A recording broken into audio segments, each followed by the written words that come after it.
Hi guys, welcome to the Pot Stirrers. A podcast where two brown Catholic South Africans talk about the good, bad, and ugly sides of life. Now, stay tuned for your hosts, the Duke and Dame of Stirring the Pot, Bugz and Bloo. Guess who's back? Back again. Tell a friend, cause we are back to stir the pot again. Hello. Hi, everyone. Hi. We're back. It's Bugz and Bloo. Hello. He's Okay, clearly in a very so- good mood today. It's episode 9! I'm excited because I told you last week there's a stat I read that the first podcast don't make it past 7 episodes. But we did. We're two more. We're above average. Haha. We try. So Okay. keep the love coming and Yeah. we'll keep the episodes coming. Speaking of love, We need to shout out some love to Pratish Dionarine. I hope I said it right, Pat. He's one of my friends. He got the question right last week on the Facebook post. Yes. Where we asked, can you guess what the next episode is about? And it was about entanglement. and you got it correct, you lucky bugger. So congratulations, your prize is on its way. No, I'm lying. Haven't got there yet. Yeah, so thanks, Pratish. You can follow him on Instagram. It's pratish.dnrn, and he's on Facebook as well. All you single ladies, get that follow button going. We all. On a sadder note, we are apologizing for the episode last week. We cut out the last 4.5 minutes, I think. We were not able to defeat the gremlins as yet. Yeah, unfortunately the takeoff They failed. have been up past midnight and drinking water and playing in water. So we haven't been able to catch all of them. But surely we will, hopefully soon. And then we will update you and then we will publish the whole thing. Yeah, and then you can we'll- re-listen to our lovely voices. Yeah, He's so hyper today. I know. I'm happy. I'm good. Oh, that's good. Because yeah. I've been needing to inject him with happiness. So, Yes, fantastic. Yes. So this week's episode is about healing after relationships and just after, doesn't have to be a bad breakup, but any relationship hurts people and you learn things about yourself. Yeah. So we hope that you heal from that and you look at yourself and what lessons you have learned and your partner, what you've seen that you like and don't like, and use that going forward. And as usual, it's basically us trying to impart some of our pearls of wisdom that we have picked up along the way. Because, we try to teach you things you didn't learn in high school. Yeah, but also in the same token or same breath, we're not professionals. This is our own experience. If you do have a issue that you need to talk to somebody about professionally, then obviously you need to seek that help. Yeah. And I would suggest doing that, especially... It does a world of It good. does. I mean, I've been through the process. I don't know if you've been through the process. I've been through Some of it. somewhat of a not so intense process, but it's I've been speaking to a priest, our parish priest, and it helps to hear someone of a neutral perspective. You can speak to your friends and stuff, and like I have my friend Jugs is very neutral. The ultimate bromingo. Yeah, so I he's have very never neutral, but- seen more of a bromance in my life. Funny, I just spoke to him just now off air before we started. Yeah, I know. They were like on the phone for an hour. He was It was about not an hour, half an hour. Oh, okay. I'm so sorry. How many half-an-hour calls a day do you have? That's not important. You see, point proven. I literally had to be like, okay, bye, Jugs, we love you. Yeah. Okay, Yeah. but anyway, we'll get to Jugs. Yeah. So basically, with the healing thing, it's that relationships have been...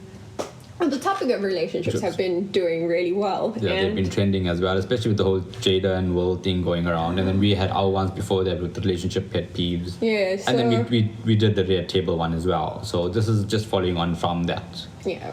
So from the shade that was thrown on Jada and Will Smith, I figured that the part that society wasn't really getting was the healing part. Guys, he's stroking his beard in front of me and I'm supposed to be able to be serious. Stop it! Okay, carry on.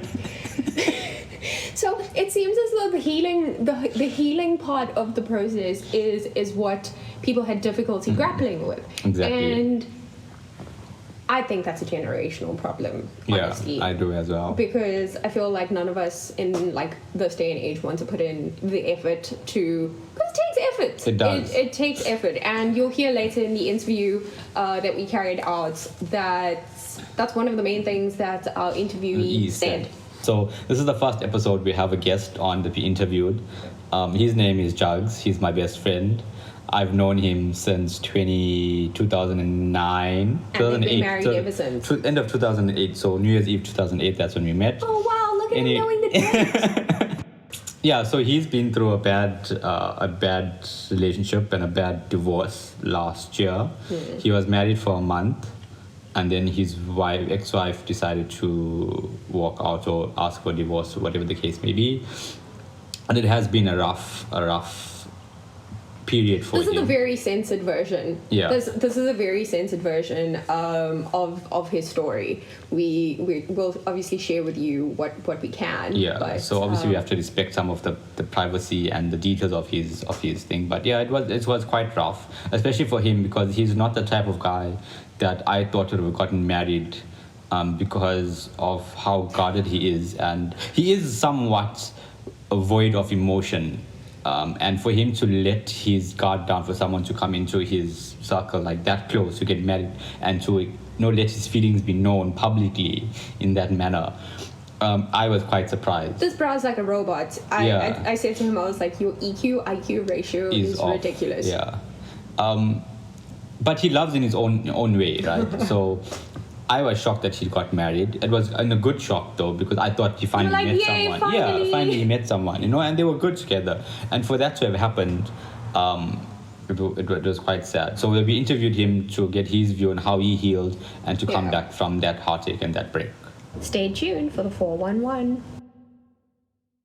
What's the most important thing you think you've learned in the whole process of dealing with heartbreak and the shits of life?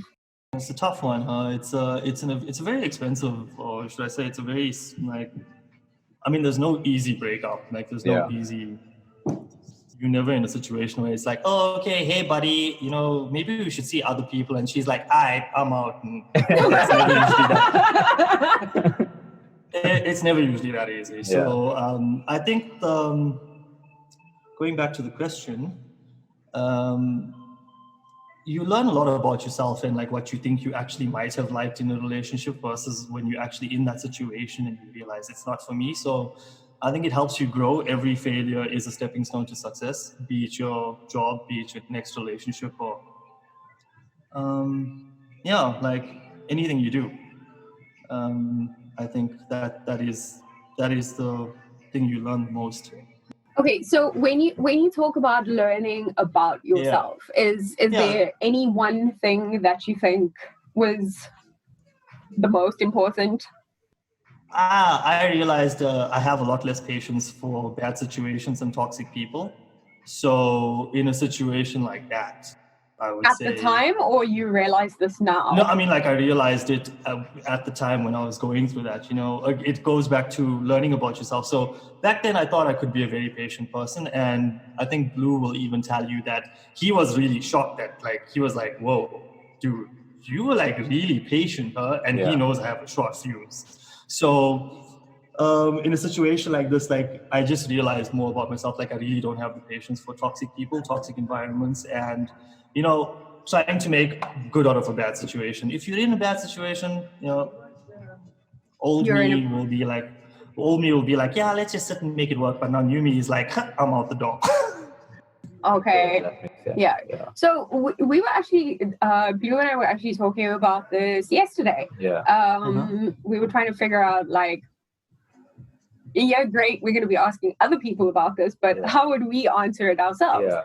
And I think one of the things that came up was that once you reach the stage that I think all of us are at is you have boundaries. You set boundaries in place. And but okay, going on to the boundary question, sorry to interrupt, Bug. you had boundaries before, right, Jugs? You had boundaries. Yes, and you compromise those boundaries. You compromise the boundaries. What made you compromise those boundaries? When you're in a relationship, it's more about looking at the other person's point of view as well. Yeah. And I think to an extent, you have to see things from both points of view.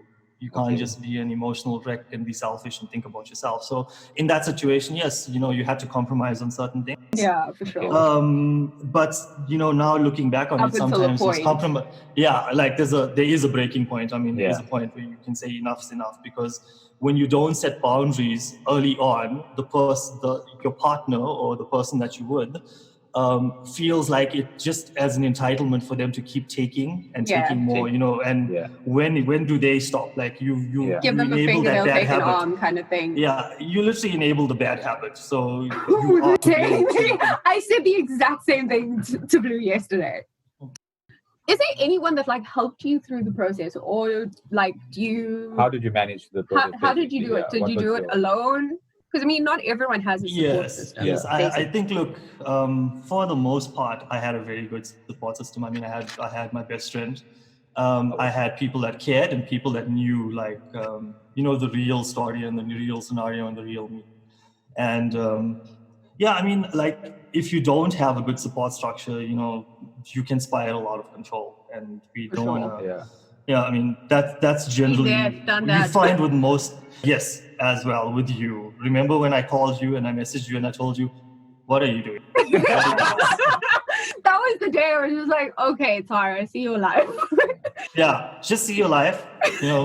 Stop being a whiny about it, and just stop posting about it, because I find that people, maybe it's a coping mechanism for some people as well, but you tend to find that when you do get over it and you look back on that, you start cringing at those moments. So one less thing to cringe about, don't post your drama on social media.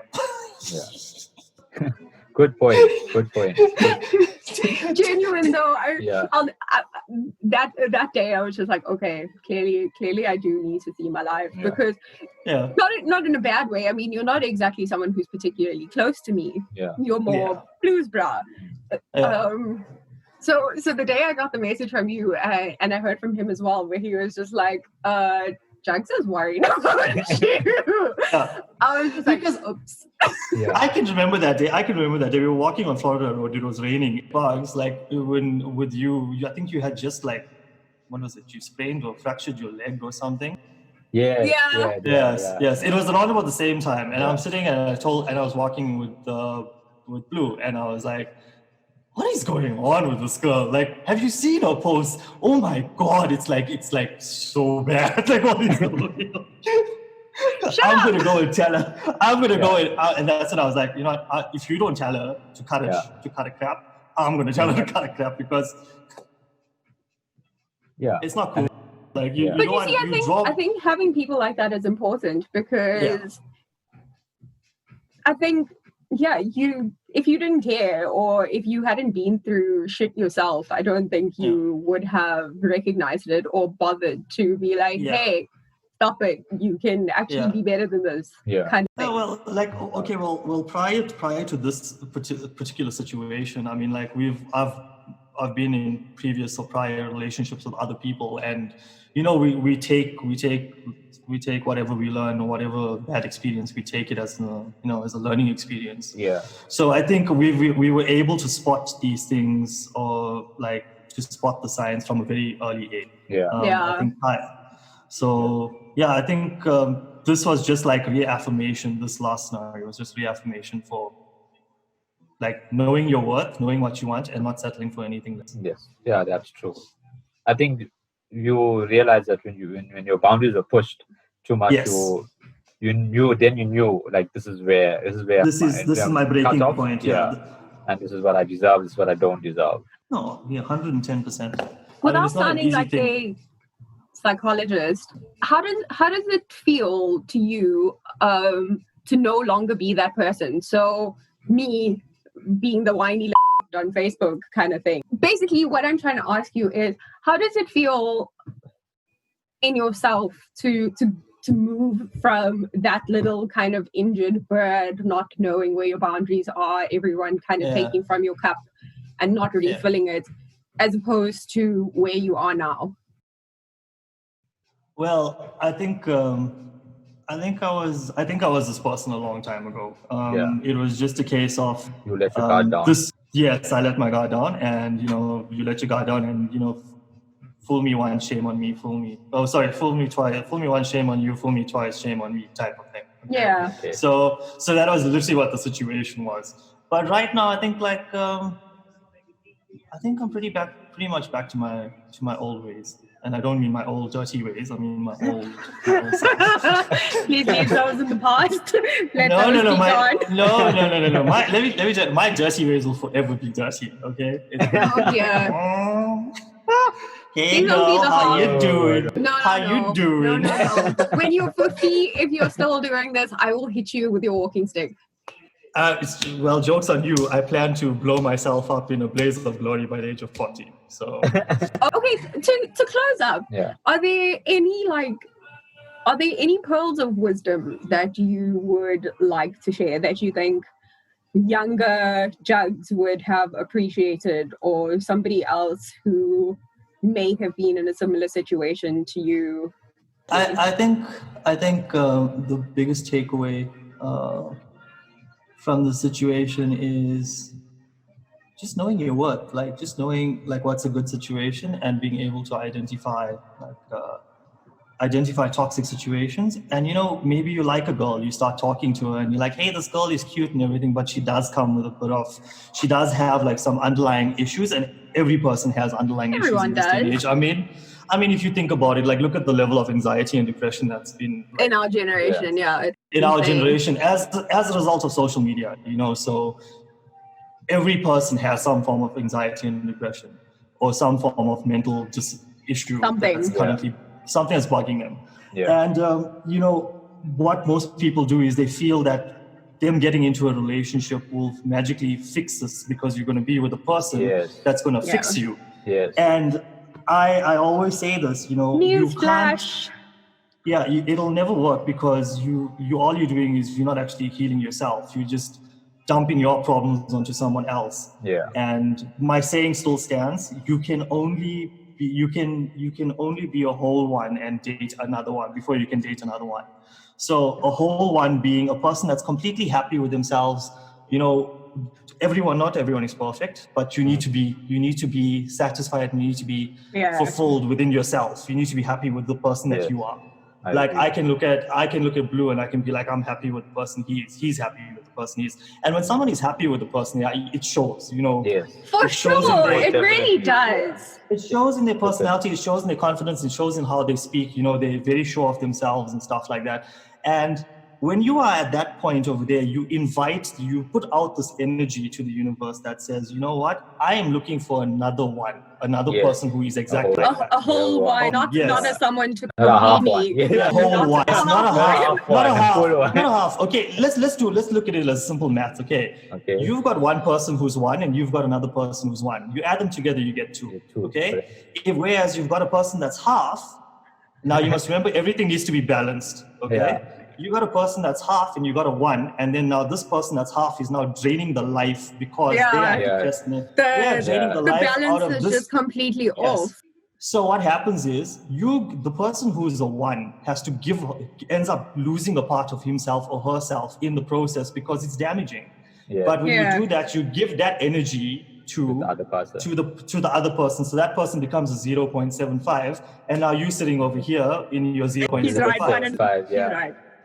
Okay, and then also let's take it one further.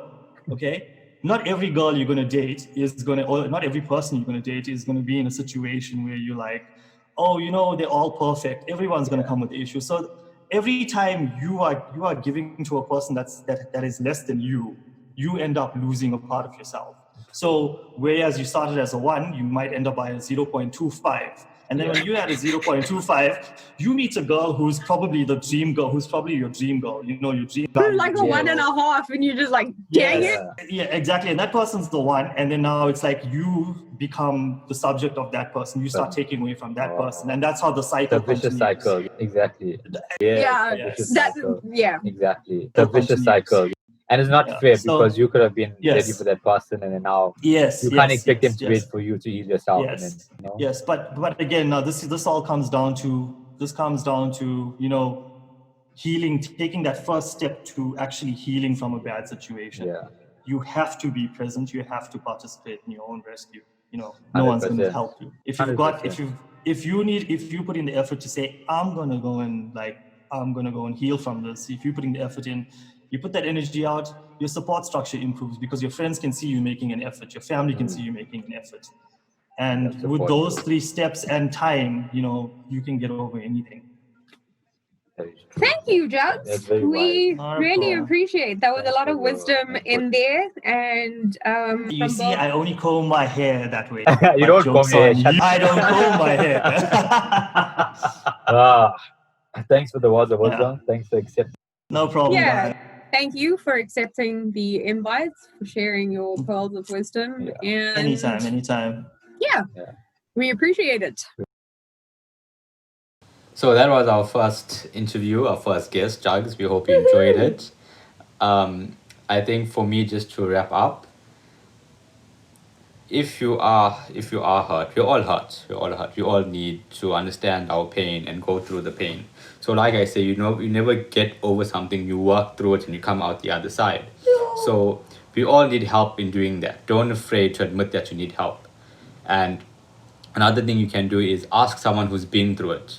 They're the best person to That's the ask. best person to ask. Someone who's been through it, someone who's been through something similar. If it's a type of grief you're going through, ask someone who's been through grief. If you're going through divorce, ask someone who's been through a divorce. And you'll learn so much from that person, and you'll learn so much about yourself that you'll be ready to move on, and you'll feel a healing within yourself and within your mind. So it's not just about looking nice, it's about feeling good and thinking right and then moving forward. That was Blues Bit for the week. Thanks for staying tuned. Be sure to tell us how much you love listening to us. We're all over the internet. Just search the Pot Stirrers Durban. And pick your platform to like, follow, comment, and share. Catch your two favorite brown Catholic South Africans next week. Stay safe. Peace.